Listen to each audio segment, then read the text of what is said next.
Well, that's cool. They're having a barbecue next door. I just got invited over for some barbecue. So we're going to finish screwing these in. We got one started.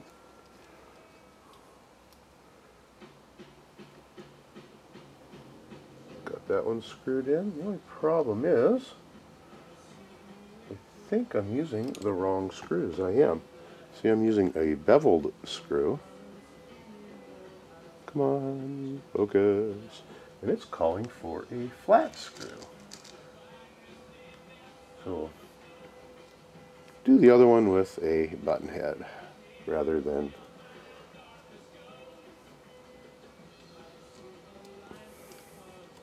so we'll reach up in there, get this little puppy started. Getting these started is the most difficult part because things like to slide around a little bit.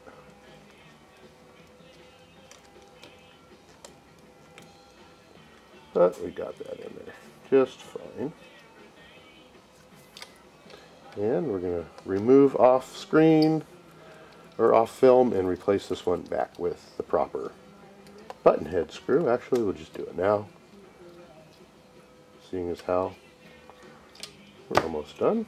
And then we'll show you what it looks like. Maybe, because I'm not seeing, oh, here we go. Here's another flat screw. Make sure it's the right length. It's a little bit long. Huh. I wonder where all my right pieces and parts went. No, we'll just use this one. It's a little bit long, but hopefully it won't pop through the top. We'll soon find out. Wonder where my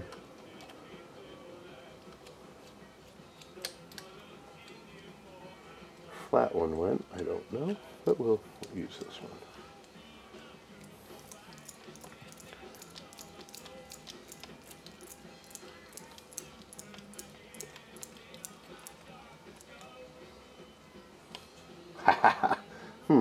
Oh well, we'll deal with it. You see, it's a little bit long. It started to come through. Adds character to my truck. So that's how those go on. We are now done with step number 40, and now we're going to do step number 41 with some body work. Step number 41, prepping and painting the body. I am the master of the one color paint job. So I own one color of paint. So make sure you go over to the sink, you wash everything up, you cut the stuff out, you get out your 1 or 2 or 10 or 20 colors of paint and, you know, paint it. So like I said, I'm the master of the one color paint job, so don't expect much. So I'm going to go paint my body. It should take me about 3 minutes, and I'll be right back. Oh, and what a magical spray can I have. Actually, I am the master of the one color paint job. My friend actually painted this body for me, and it's extremely difficult to see in the camera lighting.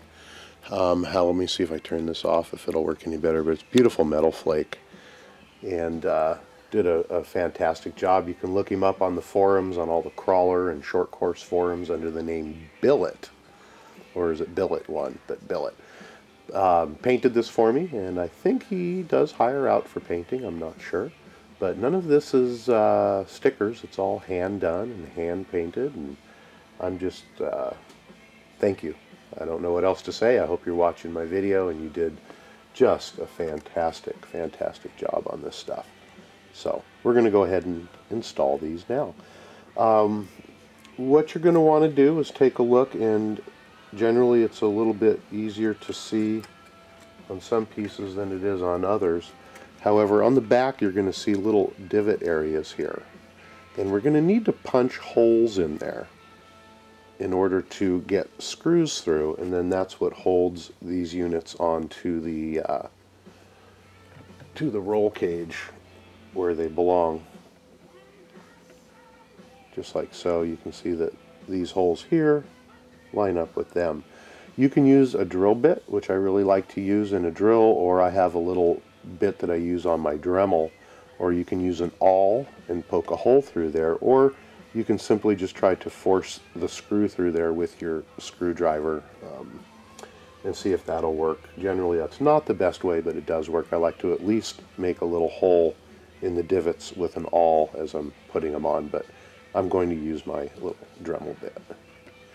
So let's get the stuff cleaned up and we'll show you how to do a few of these. They do take quite a long time to put on to do it properly, so we're going to do one or two and then leave the rest up to you. So we'll be right back. Alright, we've got step number 43 done. What we did was we used a little nut and a bolt to put the dashboard on, and you can see that very clearly in the directions on the first top part here. Then we went ahead and we mounted the rear portion here first, and it uses 4 screws. It actually uses 6 screws, 2 that are hidden up underneath in here, because this portion is actually not on yet when we're installing the back plate. So there's 6 screws on that, and then there's 4 screws to install the front cockpit section in there. And do note that you use 2 longer screws on the front and 2 shorter screws on the back. But it comes out very, very nice. They are referring to something with the shocks in here, maybe. I'm not quite sure. We don't have our shocks on here, so we may have to do a little trimming or something later to make them fit properly. But in the meantime, they're not dangling around while we're trying to put this together. So this is what it looks like so far for mine.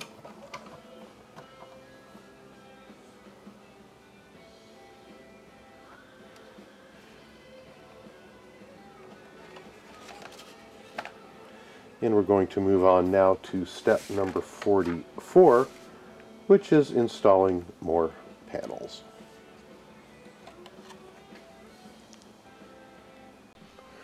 We've got step number 44 complete, which is to put on the top here, and we only use 2 screws in the back. These 2 screws we're going to put in on the next step. We've put on the front portion here, and we have also put on the driver's side portion here. Note that we've also used the plastic insert, and it just pops in there and screws in with the screw, just like it does with the rest of the body panels. Very simple to put on. And again, the directions only call for these 3 pieces on this step, so that's what we've done. We're going to move on to the next step. I'm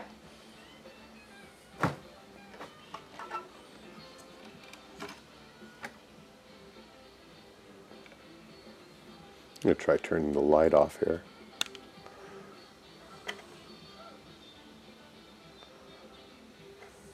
That way you can see where the screws go. Don't forget the one up here, and all the way back. It's starting to look pretty cool now.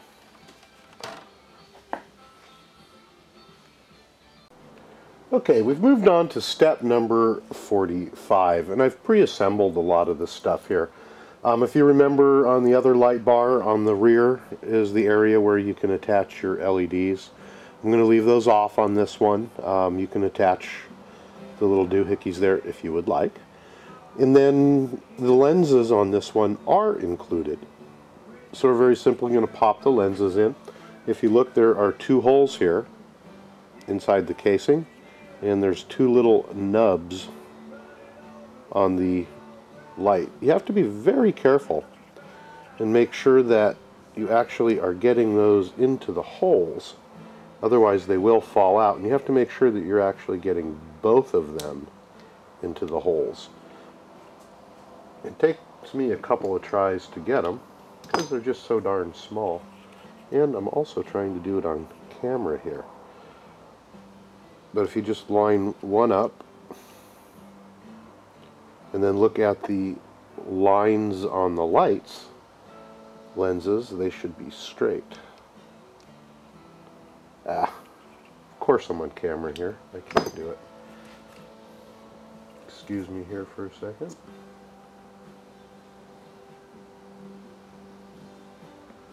Got one lined up and in.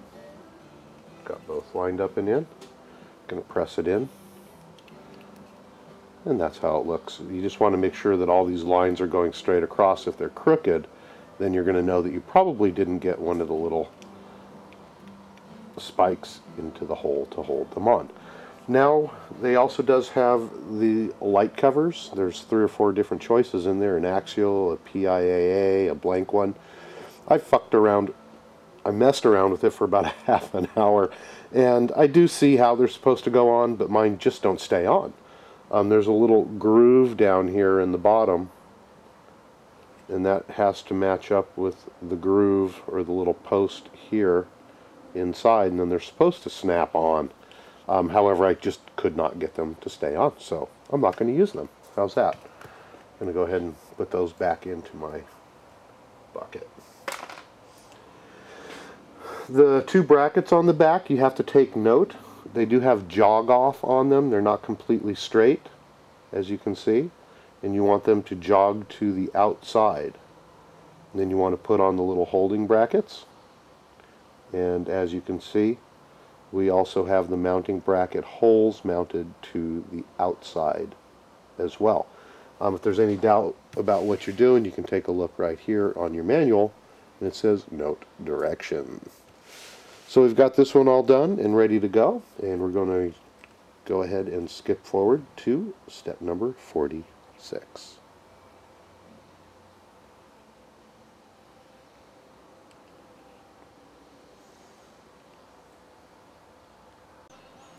Okay, so for step 46, we're going to start off by placing the light bracket onto the roll cage, and it's going to go simply right down in this little spot here. Kind of a pain to get lined up and in there, but I have faith. I stuck those screws in there to start them off. It just kind of helps keep everything in line, and they suck right together once you get them in the right spot.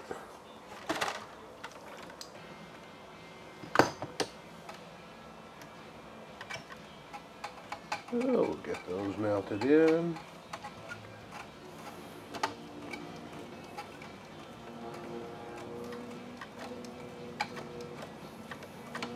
There's quite a bit of a gap there, and again, once you start to thread it in, it soaks up that gap and pulls everything together. And then we're going to screw the little brackets on to help hold the lid on, and holds the back brackets on here.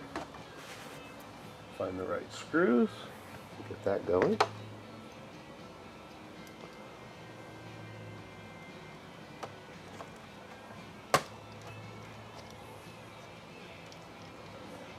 There's one.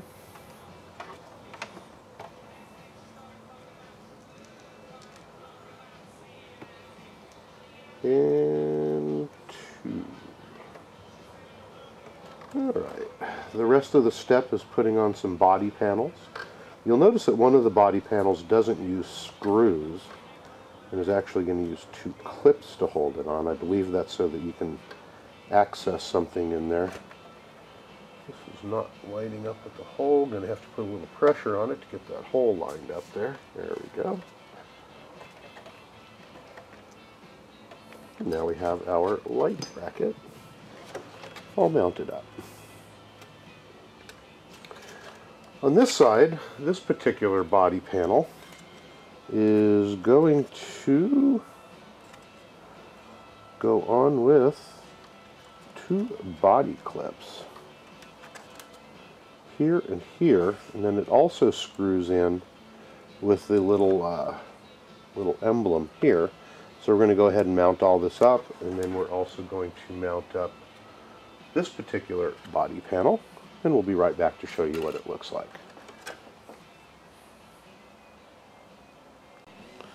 Okay, we finished up step number 46 here. We've used 2 body clips to hold this particular portion on. Do note that this unit is held on with a screw from the back rather than the way this side was, where we used the screw to hold it to the cage. So you're going to insert the screw from the rear here.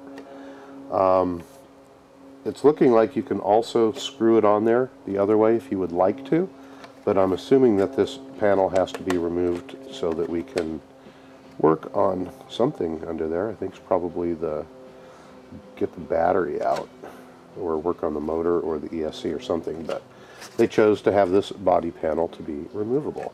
Then we also went ahead and attached this body panel here.